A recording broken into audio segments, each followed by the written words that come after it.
கர்த்தருடைய நாமத்துக்கு மகிமை உண்டாவதாக. இன்றைக்கும் இந்த நிகழ்ச்சியை பார்த்து கொண்டிருக்கிற ஒவ்வொருவருக்கும் கர்த்தராகிய இயேசு கிறிஸ்துவின் நாமத்தினாலே வாழ்த்துக்களை தெரிவித்துக் கொள்கிறேன். அருமையானவர்களே, கடந்த 2 நாட்களாக நாம் 2 வகையான மனிதர்களை குறித்து தியானித்து வருகிறோம். ஒரு மனிதன் உலகத்துக்குரியவன், அதே நேரத்திலே இயேசுவை ஏற்றுக்கொண்டு பின்மாற்றத்திலே போனவன். இன்னொரு மனிதன் யார் என்று சொன்னால் ஆவிக்குரிய பரிசுத்தவான்கள். ஆக இந்த 2 பேருடைய தலை எப்படி இருக்கும், இருதயம் எப்படி இருக்கும், கண்கள் எப்படி இருக்கும் என்பதை குறித்து 2 நாட்களாக தியானித்து வந்தோம்.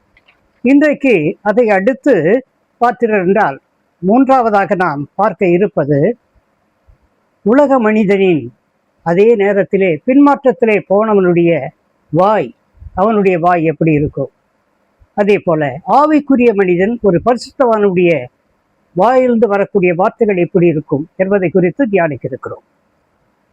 சங்கீதம் 10:7 இப்படியாக சங்கீதக்காரன் சொல்லுகிறான், அவர்கள் வாய், யாருடைய வாய் என்று சொன்னால் துன்மார்க்கனுடைய வாய் சபிப்பினாலும் கபடத்தினாலும் நிறைந்திருக்கிறது, அவன் நாவின் கீழ் அக்கிரமம் உண்டு. அருமையானவர்களே, ஒரு மனிதன், துன்மார்க்கனான ஒரு மனிதன் இந்த உலகத்தான் என்ன பண்ணுவான் என்று சொன்னால், அவனுடைய வாயிலே எப்பொழுதும் ஒரு சபிப்பு இருக்கும், கடும் கோபம் இருக்கும், அதிலே ஒரு கசப்பு இருக்கும். அடுத்தவனை கண்டு எப்பொழுதும் பொறாமை, பொச்சிருப்புடைய ஆவி அவன் மேல் இருப்பதினாலே அவர் என்ன பண்ணுவான்னு சொன்னா, சின்ன விஷயத்துக்கு கூட பார்த்தீங்கன்னா கடுமையான வார்த்தைகளை உதிர்ப்பான், கடுமையான வார்த்தைகளை பேசுவான், வம்பும் தீம்புமான வார்த்தைகளை பேசுவான். கொஞ்சம் கூட அவன் பார்த்தீங்கன்னா ஒரு இரக்கத்தன்மையோடு, ஒரு மனிதாபிமானத்தோடு, ஒரு பெருந்தன்மையோடு பேச மாட்டான். இப்படிப்பட்டதான வார்த்தை எங்கிருந்து வரும் என்று சொன்னால், தேவனை அறியாதவர்கள் துன்மார்க்கன் வாயிலிருந்து வரும். இதே ரோமர் 3ஆம் அதிகாரம் 13-14 பார்க்கிறோம். அங்கே யூதர்களும் ரோமர்களாய் இருப்பவர்கள், அவருடைய வாய், அவர்களும் துன்மார்க்கத்தனமான ஒரு மனிதர்கள். அந்த துன்மார்க்கமான வாய் எப்படி இருக்குமா என்று சொன்னால், அவர்கள் வாய் சபிப்பினாலும் கசப்பினாலும் நிறைந்திருக்கிறது. இப்படிப்பட்டதான ஒரு மனிதன், அவன் துன்மார்க்கனாக இருக்கிறான், தேவனை அறியாதவனாக இருக்கிறான். அதே நேரத்தில் தேவனை அறிந்த மனிதனுடைய வாய் எப்படி இருக்கும்? துன்மார்க்கன் எப்படி பேசுவான்னு கேட்டீங்கன்னா, ஒரு சின்ன விஷயத்தை கூட பெருசாகிடுவான், ஊதி பெருசாகிடுவான். அவனுடைய வாயில அவனுடைய இருதயத்தை என்ன தோணுதோ அதை எல்லாம் அப்படி கொட்டி தீர்ப்பான். அவன் இன்னொருத்த எதிர உள்ளவன் பார்த்தீங்கன்னா, ஐயா நான் ஒண்ணுமே சொல்ல, ஒரு சின்ன வார்த்தை சொன்னேன், இவ்வளவு பேசுறீங்களா சொன்னா, அழபாலதான் சொல்றேன், நான் உன்னை அப்படி பண்ணுவேன், இப்படி பண்ண, ஊயின்னு சொல்லி அவன் பெரிய வம்பு வழக்கமான காரியங்களுக்கு அதை உருவாக்கி விடுவான். அதே நேரத்திலே ஒரு ஆவிக்குரிய மனிதன், தேவனை அறிந்த மனிதன், தேவனை ஏற்றுக்கொண்ட மனிதன், அன்பாய் இருக்கக்கூடிய ஒரு மனிதன், அவன்தான் ஆவிக்குரிய மனிதன். அந்த பரிசுத்தவான் அவனுடைய வாயிலே எப்படி இருக்கும் என்று சொன்னால், அவருடைய வாயிலே வரக்கூடிய வார்த்தைகள் எப்படி இருக்கும் என்று சொன்னால், சங்கீதம் 34:1 இங்கே எழுதப்பட்டிருக்கிறது, கர்த்தரை நான் எக்காலத்திலும் ஸ்தோத்திரிப்பேன், அவர் துதி எப்பொழுதும் என் வாயில் இருக்கும். தேவனை அறிந்த மனிதர்கள், பரிசுத்தவான்களுடைய வாயிலே எப்பொழுதும் ஸ்தோத்திரம் இருக்கும், துதி இருக்கும். அருமையானவர்களே, சங்கீதம் 149:8 பார்க்கிறோம், கர்த்தருடைய பரிசுத்தவான்கள் அவர்கள் வாயில் கர்த்தரை உயர்த்தும் துதியும் என்ன இருக்கும்? கர்த்தரை உயர்த்துகின்ற துதி இருக்கும். யாருக்கிட்ட? தேவனை ஏற்றுக்கொண்டவர்கள், தேவ மனிதர்கள், தேவ பரிசுத்தவான்கள், அவருடைய வாயிலே எப்பொழுதும் பார்த்தீங்கன்னா துதி இருக்கும், தேவனை உயர்த்தக்கூடிய துதி. அவர்கள் கையில் இருபுறமும் கருக்குள்ள பட்டயம் இருக்கும், இருபுறமும் கருக்குள்ள பட்டயம் இருக்கும். இருபுறமும் கருக்குள்ள பட்டயம் என்றால் என்ன? அநேக கிறிஸ்தவர்களுக்கு தெரியாது. கிறிஸ்தவன் என்று பெயர் வைத்துக் கொண்டு கிறிஸ்தவனாக நடிப்பவனுக்கு தெரியாது. ஆனால் ஆவிக்குரிய கிறிஸ்தவர்களுக்கு தெரியும். இருபுறமும் கருக்குள்ள பட்டயம் என்பது இந்த வேதம் தான். இதுதான் இருபுறமும் கருக்குள்ள பட்டயம். எல்லா பட்டயத்தை காட்டிலும் பார்த்தீங்கன்னா இதை கடுகை கூட பார்த்தீங்கன்னா கட் பண்ணி எடுத்துரும். அப்படிப்பட்டதான பட்டயம் இதுதான் இருபுறமும் கருக்குள்ள பட்டயம். இந்த பட்டயம் தான் அவனுக்கு அவனுடைய ஆயுதம். அருமையானவர்களே, மற்றபடி பார்த்தீங்கன்னா அவன் எப்பொழுதும் தேவனை துதித்து கொண்டே இருப்பான். அந்த துதி இருப்பதனாலே அவனுக்கு எந்த ஒரு சேதமும் வருவது இல்லை.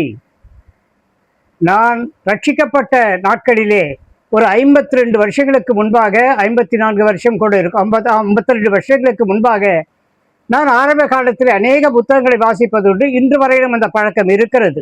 ஆவிக்குரிய புத்தகங்கள் நிறைய வாங்கி படிப்பேன். அப்படி இருக்கின்ற பொழுது பார்த்தீங்கன்னா ஒரு புத்தகத்திலே நான் பார்த்தேன், அதே நேரத்தில் ஒரு பிரசங்கத்தில் நான் கேள்விப்பட்டேன். ஒரு காரியம் எனக்கு இன்று வரையிலும் அது என்னுடைய மனதிலே ஓடிக்கொண்டே இருக்கிறது. அது எப்படி? கோலார் தங்கவயல் நீங்கள் கேள்விப்பட்டிருப்பீர்கள், கர்நாடகாவிலே. அங்கே கோலார் தங்கவயலிலே அநேக ஊழியக்காரர்கள் அங்கே பணிவிடைக்கு, அதாவது அங்கே இருக்கக்கூடிய ஊழியர்கள் அவர்கள் வேலை செஞ்சு கொண்டிருக்காங்க. வேலை செஞ்சுட்டு இருக்கும்போது பார்த்தீங்கன்னா அவர்களிலே ஒருத்தர் தங்கராஜன் ஒருவர் இருந்தார். அவர் ஆண்டவரை மிகவும் நேசிக்கக்கூடியவர், ஆண்டவரையே நம்பி இருக்கக்கூடியவர். அவர் எப்பொழுதும் கர்த்தருக்கு ஸ்தோத்திரம், கர்த்தருக்கு ஸ்தோத்திரம், கர்த்தருக்கு ஸ்தோத்திரம், எல்லாவற்றுக்கும் கர்த்தருக்கு ஸ்தோத்திரம். தண்ணி எடுத்து குடிச்சா கர்த்தருக்கு ஸ்தோத்திரம், டீ குடிச்சாங்கன்னா கர்த்தருக்கு ஸ்தோத்திரம், சாப்பாடு சாப்பிடும்போது கர்த்தருக்கு ஸ்தோத்திரம், எதை எடுத்தாலும் கர்த்தருக்கு ஸ்தோத்திரம், வேலை செய்யும் போது கர்த்தருக்கு ஸ்தோத்திரம். அதனால அங்கே இருக்கிற ஊழியக்காரங்க எல்லாமே என்ன பண்ணாங்கன்னா, ஊழியர்கள் அங்கே இருக்கிற அதாவது பணியாளர்கள் எல்லோருமே அந்த சுரங்கத்தில் இருக்கவங்க, இந்த கேங்கில் இருக்கிறவங்க, கேங்மேன்ஸ் என்ன பண்ணாங்க அப்படின்னு சொன்னால், அவருக்கு பேரே தங்கராஜன்ற பேரே மறந்து போச்சு. என்ன பண்ணிட்டாங்க அவர் பேருன்னு கேட்டீங்கன்னா, கர்த்தருக்கு ஸ்தோத்திரம்னு வச்சுட்டாங்க. எதுக்காக? எப்பொழுதும் கர்த்தருக்கு ஸ்தோத்திரம் கிண்டல் பண்ணுவாங்க. இதை வந்துட்டார்பா கர்த்தருக்கு ஸ்தோத்திரம் அப்படின்வாங்க. அப்போ பாருங்க, ஒரு நாள் என்ன ஆச்சுன்னு கேட்டீங்கன்னா, சாப்பிடக்கூடிய வேலை வந்தது. சாப்பிட வேலைம்போது பார்த்தீங்கன்னா எல்லாரும் அவங்க சாப்பாடுலாம் போய் கையெல்லாம் அனுப்பிட்டு சாப்பிட்டாங்க. இவரும் கையெலம்பு பண்ணாரு. கையெலம்ப பொறுமையாக கர்த்தருக்கு ஸ்தோத்திரம் சொல்லிட்டு என்ன பண்ணுறாருன்னா இப்போ கையெலம்பெல்லாம் திரும்புறாரு. திரும்ப பார்த்தா நான் இவர் சாப்பாடு வச்சிருந்த அந்த பைய ஒரு நாய் கவிக்கிட்டு ஓடுது. உடனே என்ன பண்ணாரு அப்படின்னா, கர்த்தருக்கு ஸ்தோத்திரம் சொல்லிட்டு நாய் ஓட இவர் ஓட. ஆனா விடுவாள் எல்லாம் சிரிக்கிறாங்க. இவங்க இங்க சாப்பாடு வச்சுக்கிட்டு எல்லாம் பிரிச்சு வச்சுக்கிட்டு, இங்க பாரியா இப்ப கூட கர்த்தருக்கு ஸ்தோத்திரம், நான் அந்த நாயை அடிச்சுட்டு அங்கே போய் சாப்பாடு சொல்ல மாட்டான் அப்படின்னு சொன்னாங்க. ஆனா என்ன ஆச்சுன்னு கேட்டீங்கன்னா, அவர் கர்த்தருக்கு ஸ்தோத்திரம் கிட்டத்தட்ட ஒரு அரை கிலோமீட்டர் 3/4 கிலோமீட்டர் போனது பார்த்தீங்கன்னா, அங்க ஒரு பெரிய மரம், நிழலா இருந்த மரம். அந்த நிழலா இருக்கிற மரத்தாண்ட அந்த நாய் அந்த கவிட்டு போன அந்த பைய சாப்பாட்டு பைய போட்டுட்டு அது ஓடி போச்சு. ஓடி போனதை கர்த்தருக்கு ஸ்தோத்திரம் சொல்லிட்டு எடுக்கிறார். எடுக்கும்போது பார்த்தீங்கன்னா திடீர்னு ஒரு பெரிய ஒரு வெடிச்சத்தம் வருது. அந்த வெடிச்சத்தை அதை திரும்பி பார்க்கிறார். ஒரு 2-3 நிமிஷத்துக்கு முன்னாடி அவரோடு கூட அன்பா பழகினவங்க, இவரை கிண்டல் கேலி பண்ணவங்க, கர்த்தருக்கு ஸ்தோத்திரம் கிண்டல் கேலி பண்ணவங்க அவ்வளோ பேரும் பார்த்தீங்கன்னா அந்த அப்படியே உள்ள இருந்து திடீர்னு ஒரு இது அந்த அதை வெடி வச்சு அதை தகர்ப்பாங்களாம். அது அப்படியே குமுறி அப்படியே அவங்களை கவிழ்த்து போட்டது. இவர் ஒருவர் மட்டும் பார்த்தீங்கன்னா தப்பிச்சார். அந்த கர்த்தருக்கு ஸ்தோத்திரம் என்கிற வார்த்தை எவ்வளவு பெரிய ஒரு வல்லமையானது என்பதை பாருங்க. என்னுடைய வாழ்க்கையிலும் கூட அநேக கஷ்டங்கள் துன்பங்கள் வரும்போது நான் கர்த்தருக்கு ஸ்தோத்திரம் என்றுதான் நான் சொல்லுவேன். நான் ஒரு ஆட்ஃபீல்டிலே ஒரு 10 வருஷத்துக்கு முன்னாடி வரும்போது கூட பார்த்தீங்கன்னா ஒன்றுமே இல்லை, ஆல்மோஸ்ட் டெட்ன்ற மாதிரி இருக்கின்ற பொழுது எனக்கு ஒரே ஒரு வார்த்தை அடி வாய்ட்டு இருந்து, கர்த்தருக்கு ஸ்தோத்திரம். டாக்டருக்கு சொன்னேன், கத்தாது அது சொல்லனா உயிர் போயிடும் அப்படின்னு. அதே போல் பார்த்தீங்கன்னா அது சொல்லிக்கிட்டே இருந்தேன். அதுக்கப்புறம் அநேக காரியங்கள் நடந்தது, சிகிச்சை நடந்தது. நான் இன்றைக்கு 10 வருஷம் வரைக்கும் ஜீவனோடு இருக்கிறேன். அந்த கர்த்தருக்கு ஸ்தோத்திரம் என்னை ஜீவனோடு வைத்திருக்கிறது. அருமையானவர்களே, எதற்கெடுத்தாலும் நீங்க ஸ்தோத்திரம் செலுத்திக் கொண்டே இருங்க. பவுல் அப்போஸ்தலன் சொல்லுகிறார், என்ன சொல்கிறார்? நீங்க எதை குறித்து கவலைப்படாம எல்லாவற்றையும் ஸ்தோத்திரத்தோடு கூட விண்ணப்பங்களை வேண்டுதலையும் வைங்க, அதுக்கப்புறம் பாருங்க நடக்கிறத அப்படின்றார் இல்லையா? அந்த மாதிரியே இந்த நாளிலும் கூட இந்த கர்த்தருக்கு ஸ்தோத்திரம் என்பதை யார் சொல்லுவாங்கன்னு கேட்டீங்கன்னா, பரிசுத்தவான்கள், தேவனை அறிந்தவர்கள்.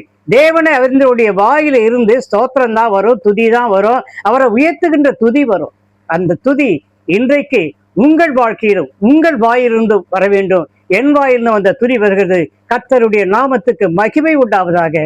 God bless you all.